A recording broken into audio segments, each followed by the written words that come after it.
मुस्कुराती बिल्ली। एलिस एक विचित्र सफेद खरगोश का पीछा कर रही थी। सफेद खरगोश ने एक बास्केट पहन रखा था और उसके हाथ में एक घड़ी थी।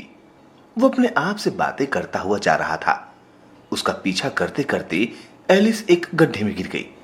गड्ढे के भीतर की दुनिया अत्यंत विचित्र थी। एलिस सफेद खरगोश को ढूंढने लगी।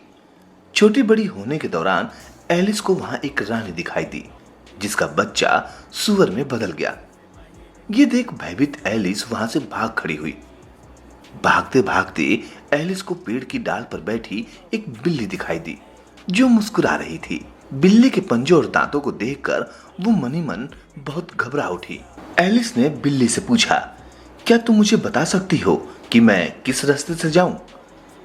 मैं बता तो सकती हूं, लेकिन तुम जाना कहां चाहती हो? बिल्ली ने हैरत से पूछा। कहीं भी, एलिस बोली। तब तुम किसी भी रास्ते से जा सकती हो, बिल्ली ने तुरंत जवाब दिया। लेकिन मुझे कहीं पहुंचना भी तो है, एलिस ने विरोध प्रकट किया। पहुंच जाओगी अगर तुम चलती जाओगी, बिल्ली मुस्कुराती हुई बोली। एलिस ने कुछ घरों को देखते हुए पूछा कि वहां कौन रहता है।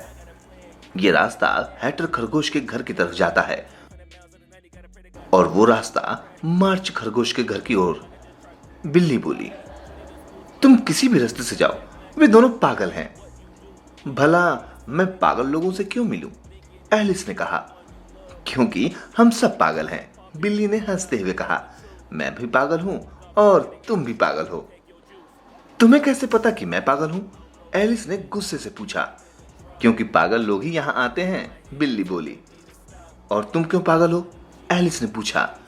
तुम कभी कुत्तों से मिली हो? बिल्ली बोली। एलिस ने हाँ में अपना सिर हिलाया। बिल्ली ने कहा, कुत्ते पागल नहीं होते, क्योंकि वे गुस्सा आने पर गुर्राते हैं और खुश होने पर अपनी पूंछ हिलाते हैं।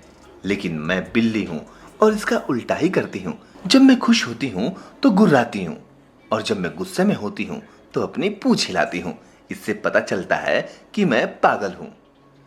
कुछ देर सोचने के बाद बिल्ली ने एलिस से पूछा, क्या तुम आज रानी के साथ क्रिकेट खेलोगी?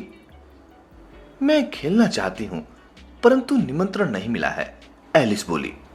तो वहीं मिलते हैं, ये कहकर बिल्ली वहां से गायब हो गई। एलिस अपनी पलकें झपकाती रह गई। अचानक बिल्ली ने फिर प्रकट होकर पूछा, आह, रानी के बच्चे को क्या हुआ था? वो सूअर में बदल गया था, एलिस ने कहा। मुझे पता था कि ऐसा होगा, बिल्ली बोली और फिर गायब हो गई। एलिस ने सोचा, हे भगवान, यहां चीजें कभी गायब होती हैं तो कभी प्रकट हो जाती हैं। अचानक बिल्ली फिर प्रकट हो गई। उसने एलिस से पूछा, तुमने सूअर कहा था या तुअर? सूअर, एलिस बोली। लेकिन क्या तुम धीरे धीरे आ जा नहीं सकती? ये सुनकर बिल्ली धीरे धीरे गायब होने लगी। पहले उसकी पूंछ गायब हुई और फिर वो खुद। अंत में केवल उसकी मुस्कुराहट बची, फिर वो भी गायब हो गई। मैंने पहली बार मुस्कुराहट देखी, वो भी बिना बिल्ली के, एलिस ने सोचा।